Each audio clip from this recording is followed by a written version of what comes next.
Hello and welcome to the Talking with the Experts online business summit.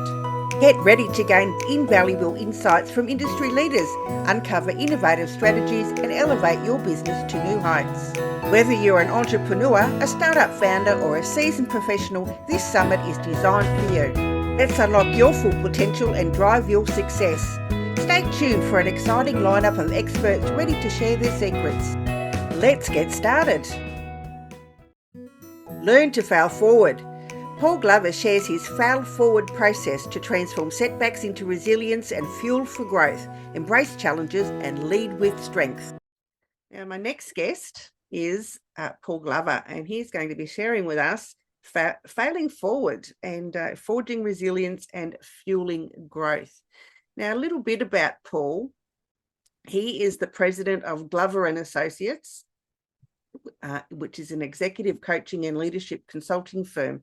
He is a leadership coach, and Paul coaches C-suite executives of organisations with annual income of annual revenue of up to $1 billion. Paul's 25 years of no BS approach to improving clients' leadership skill sets and creating their professional legacy is best described by a client who said, Paul is like a Sherpa. He will guide you to your mountaintop, but he will not carry your pack. And Paul, if you're there in the wings, please come on and we'll have a bit of a chat about failing forward. Well, thank you, Rose. Yes, I am here, and I'm certainly looking forward to talking with your audience about this very important topic, and that is the topic of failure. And as an executive coach, I found that the hardest topic for me in any coaching situation is to talk about the failures that leadership has had and mostly try to hide. And I find that this is not something that's unique to leaders. It's unique to everyone. We've been taught to be ashamed of our failures and very much proud of our successes. And we all know that once we're ashamed of something, the thing we try to do is either to hide it or ignore it. And I would suggest strongly that we need everyone, leaders, non-leaders, team members, individuals, human beings, we need to reframe our definition of failure. First, let's accept the universal truth that everyone will fail. It's inherent in being a human being. We are not perfect. Given any situation, I would suggest that the odds are equal as to whether or not we'll succeed or will fail. The fear of failure exists in us as such a strong inhibition that it actually stops us from living the most exciting parts of our life. And I would suggest that there needs to be a reframing and a different definition of the concept of failure. If we can accept that failing is inevitable, then we can take a look at failure as an opportunity and not as a threat. And that opportunity is to experience the failure and to learn the lesson that failure has to teach us, because every time we fail, we do have an opportunity to find out why, to explore the reasons why we fail, and to take that lesson that failure has to teach us and embrace it and make it a part of our experience. I'm a quote guy. I love quotes, and one of them is from Frank Sinatra. By the way, I'm so old now that when I say Frank Sinatra, I have to tell everyone they're a singer. So the singer Frank Sinatra had a quote. He said, "Don't hide your scars. They make you who you are." And the reality is that our failures, our scars become a part of us. We can't avoid them. We can try to ignore them. They don't go away. And so my concept as I coach and as I speak is about the beauty of failure and the privilege of being able to embrace it. one of the things that I believe as a coach is if you haven't experienced what you're trying to coach, you're not going to be very good at it. And I tell everyone that I'm a subject matter expert in failing. People who have failed, coaches who have failed, when I have this discussion with them, I let them know right away the extent of my failure. And I'm going to tell this audience right now so you understand why, first, I'm very passionate about this, and second, why I'm talking about it with your audience. I was a very successful trial attorney in the city of Chicago. But because of the people that I associated with and my need to join, and the fact that I was an adrenaline junkie, being a trial lawyer, you will be an adrenaline junkie. It's part of the makeup. I committed white collar crimes and was indicted and found guilty by a jury and sentenced to 7 years of incarceration. I lost my career. I left my family emotionally and financially devastated and barely survived the prison experience. But I knew that if I did not take that experience and turn it into something better, something that would allow me the opportunity to recover, that I was going to be lost, that I would lose my family, and I would probably be a career criminal. So I spent 7 years of incarceration coming to grips with my failure, understanding why I did what I did, examining all aspects of that experience, looking at the negative impact I'd had on my family, my friends, my community, and deciding that when I got out of prison, first, I was going to be different because failure gives you the opportunity to do the self-examination that allows you to transform. Success is interesting. Success is sweet. Failure is bitter. Curiously, the sweetness of life normally doesn't propel us to transform. It is that shocking, dark, bitter experience that makes us understand the need to change. When I got out of prison, I could no longer practice law, and I decided that I would take my skill sets. The fact that I was a very successful trial lawyer made me a critical thinker. The fact that I was a trial lawyer made me a very good storyteller. I would take the jury on a journey. So I took those skill sets and I took my experience of failing and I put that into my coaching program. And since then, and I've been out of prison now for 30 years, I have managed to take that experience and explain the nature of failure, the importance of failure, and how leaders need to come to grips with failure. I've now taken that and put it into a presentation that I'm speaking on throughout the United States. And I was so happy to have the opportunity, Rose, to be able to put this topic in front of your viewership. And since I am that subject matter expert, I've taken the time to develop a process that I advocate for the people who are in my leadership program to first understand the nature of failure, that it is inevitable, that you will face it. If in fact you want to be successful, you have no choice but to face it. Leaders and people who stay in their comfort zone because of their fear of failure can never progress or grow. We've got to be willing to take the risk that puts us outside our comfort zone. Now, I don't say take just an uninhibited risk, take a calculated risk. And the calculated risk is based on taking our experiences, specifically our failures, understanding them and understanding why, with self-reflection, we made the mistakes or entered into the behavior that caused the failure. Once we've done that, once we've done the examination, the true self-reflection, we're able to now understand why we made the mistake or took the action. Then we can start to do something different. We can understand there are 3 types of failure. The first is unforced errors. Unforced errors happen. They're not intentional, but they occur. We have to be willing to accept the fact that they do occur. The second thing is the uncontrollables. Most of our life is governed by things we are not in control of. Could be the economy, the weather, our health. Those are things that we also have to accept as inevitable and not waste our energy and our time and our resources fighting them. First, we can't win. They're uncontrollable. We have to accept that as a part of the nature of life. I love the symbol of the yin and the yang, because to me, that is a symbol of our life.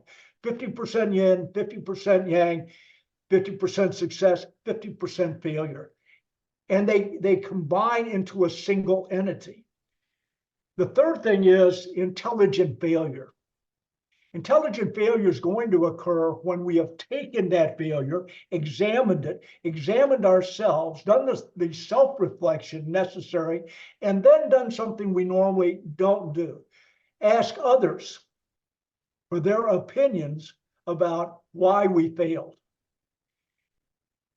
That objective feedback allows us to balance our self-reflection with someone else's opinion. By the way, if you're going to do this, select someone that you respect, but also someone who cares about you, so that you can get that honest feedback and understand your nature and understand why you took the actions that you took that caused the failure.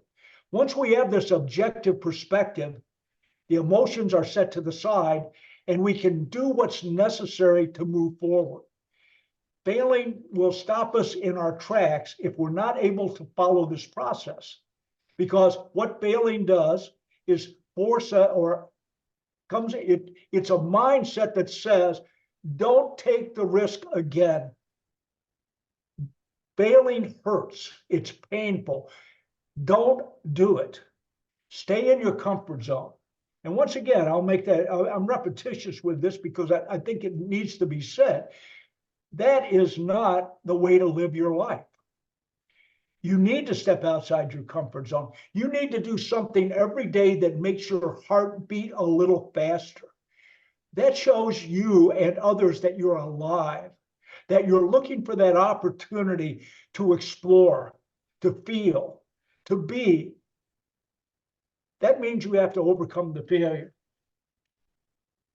I look at intelligent failure as being the viewpoint and the perspective that people have to have. And let me tell you how I think that you work your way from the failure you had to an intelligent failure, allowing you to move forward. First is have lots of ideas. If you look around at what you do and who you do it with and the environment that you're in, you will see there is ample opportunity to have ideas about how to do things differently, how to do things better.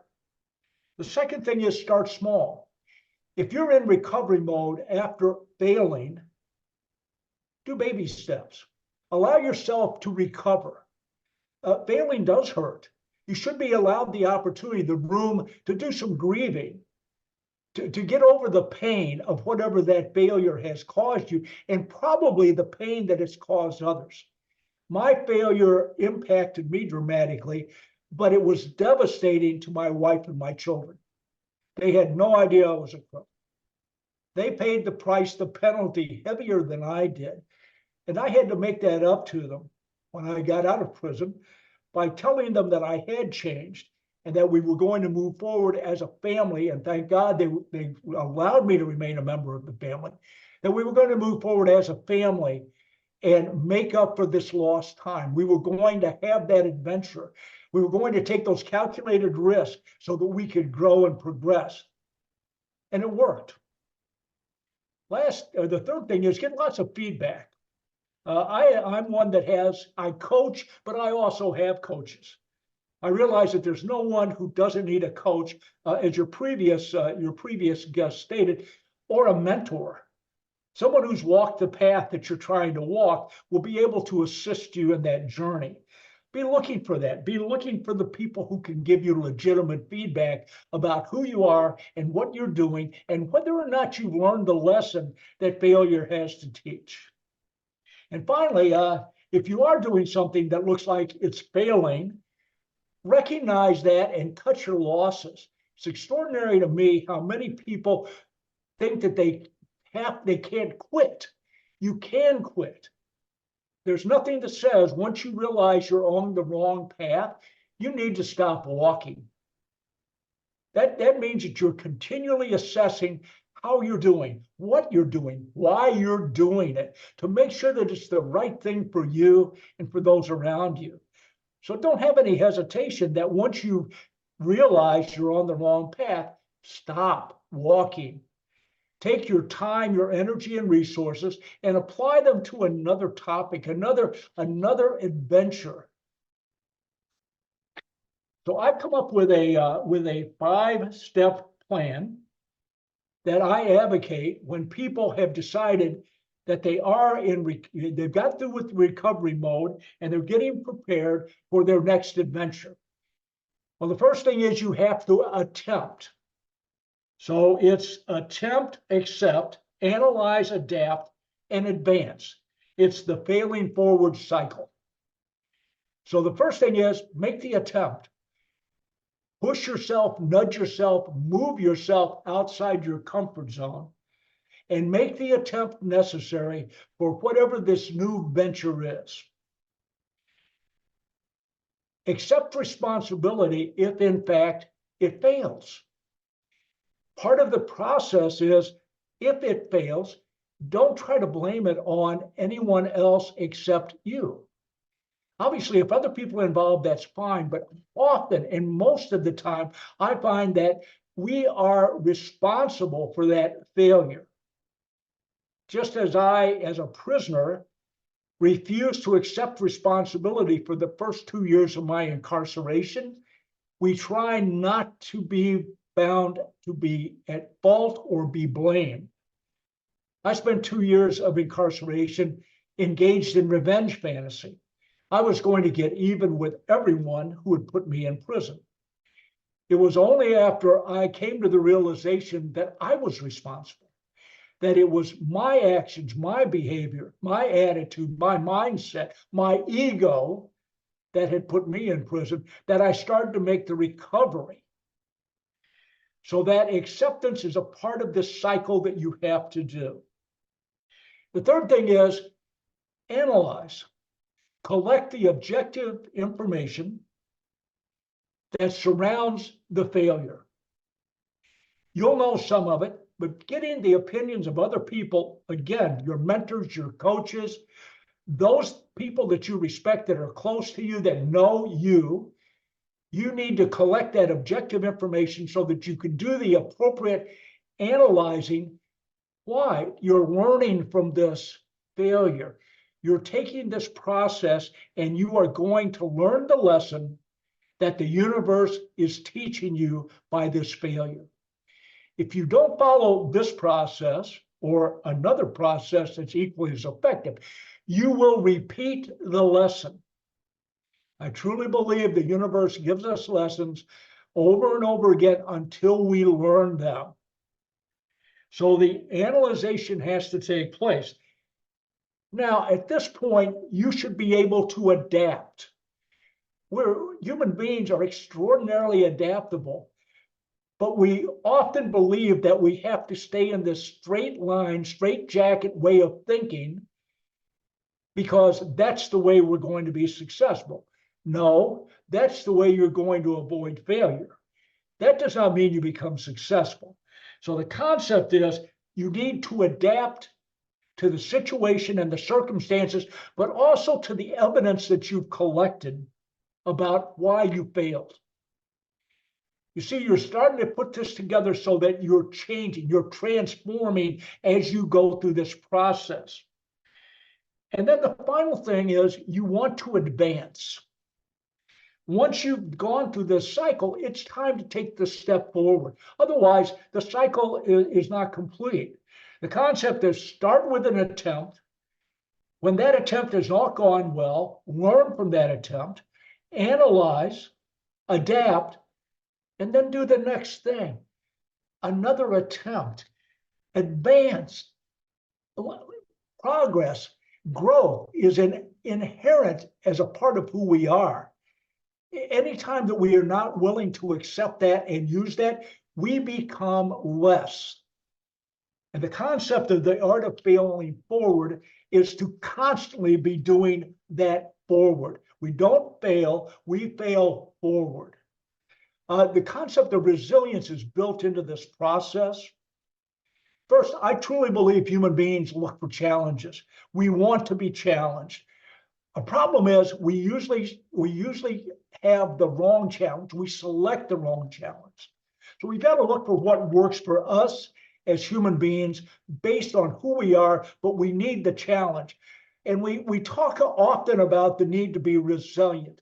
The only way that you become resilient is to take the chance of failure, accept the lesson that it has to learn, and prepare yourself for the next step, the next challenge, the next opportunity. So please listen to a person who has, if you failed more than I have, or to the extent that I have, I would be shocked. And if I was able, as an arrogant, egotistical trial lawyer who was a narcissist, to take these lessons that failure had to teach me and transform myself and determine a process that I now use for leaders of organizations up to $1 billion so they can do what I am recommending, what I am telling you you need to do. And that is embrace the failure, make it a part of who you are. Don't avoid the scars.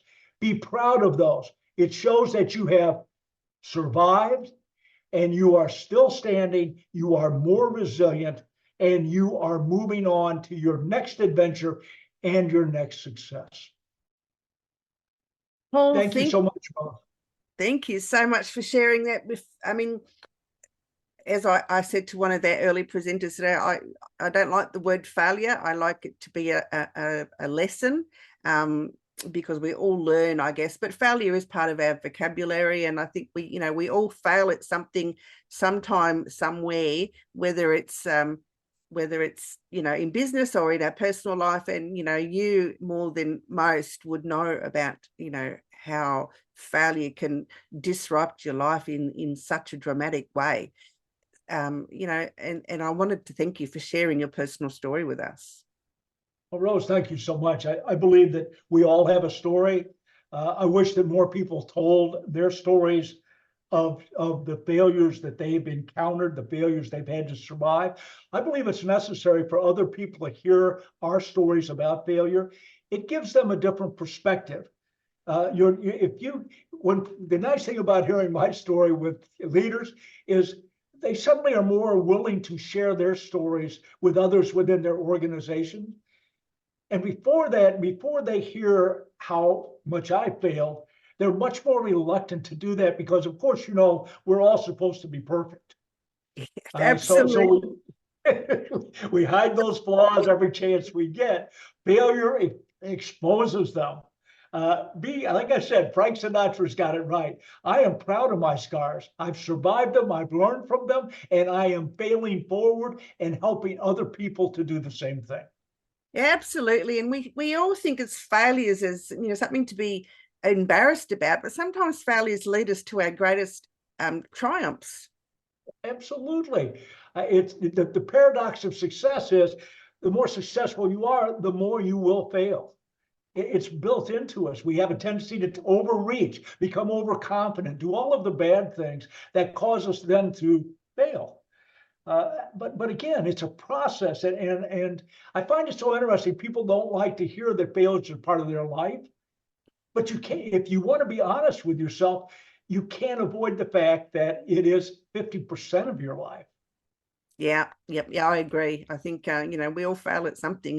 Whether we burn the toast or forget something when we're doing shopping or something. It's a failure of some type, whether it's big or small. So we have to take them in our stride and learn to live with them and treat them as just a part of growing. It is, and I know that people have difficulty with this concept. I tell everyone, embrace it, learn from it, It's already a part of you. You can't get rid of it. It's there. It exists. Why not make it your thing? Make it your friend. Learn from your friend and don't repeat it. How about that? That's our lesson. Do not repeat it. Do a new one. By the way, new failures are exciting. Old failures, no, that's just habit. That's it. Absolutely. Now I've shared in the chat Paul's links. You can find him on Facebook and LinkedIn. You can also find him at paulgloverspeaks.com. So go and check him out over there, and I'm sure he's got things to share over there. Paul, it's been a great pleasure. Thank you so much for being here today and for sharing your expertise with us. Thank you so much, Rose. It's been a pleasure. Bye-bye for now. Thank you for joining us at the Talking with the Experts Online Business Summit. I'm Rose Davidson, and it's been an honour to host this incredible event. We hope you found the insights and strategies shared by our esteemed speaker valuable. Remember, your journey to success doesn't end here. Keep applying what you've learned, stay connected with our community, and continue to push boundaries of your business. Until next time, keep thriving and striving for excellence. Goodbye, and see you at our next summit.